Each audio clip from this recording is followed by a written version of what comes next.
ና እሺ ምንድነው? የልትሄድ ነው? ኧረ ሽንቴ ልሸና ነው። ጨካኝ እኔ አርግዤ ነው አንተ ሽንት የምትሸናው? ጤነኛማ መስኝም። ቆይ ለቼካፕ ሄደሽ ምን አሉሽ? ሸራተን በልተሽ ሂልተን ተጸዳጅ ተብያለሁ።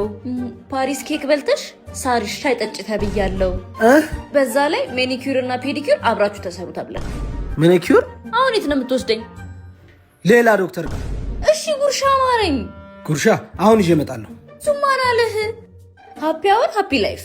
ኧረ እባክሽ ሃፒ ዋይፍ ሃፒ ላይፍ ነው የሚባለው። እኔ ያልኩት ጉርሻ ቤት ባዘጋጀው ሃፒ አወር ጠዋቱ 4 ሰዓት እስከ 6 ሰዓት እንዲሁም ከምሽቱ 1 ሰዓት እስከ 3 ሰዓት ለጊዜ ውስጥ ከ300 ብር እስከ 500 ብር ዲፖዚት ስታረጉ 50 ብር 500 ብር በላይ ዲፖዚት ስታረጉ ደግሞ 100 ብር ጉርሻ አካውንታችሁ ይገባላችኋል። ጉርሻ ቤት ምን ይሄ ብቻ ለበዓል በሬ በግ ዶሮ ለመሸለም እየተጫወታችሁ ፖይንታችሁን መሰብሰብ ከዛ ከፍተኛ ፖይንት ያገኘ ሰው የበሬ እንዲሁም የበግ ተሸላሚ ይሆናል ማለት ነው። ሊንኩን ባዮ ላይ አስቀምጥላችኋለሁ። ጉርሻ ቤት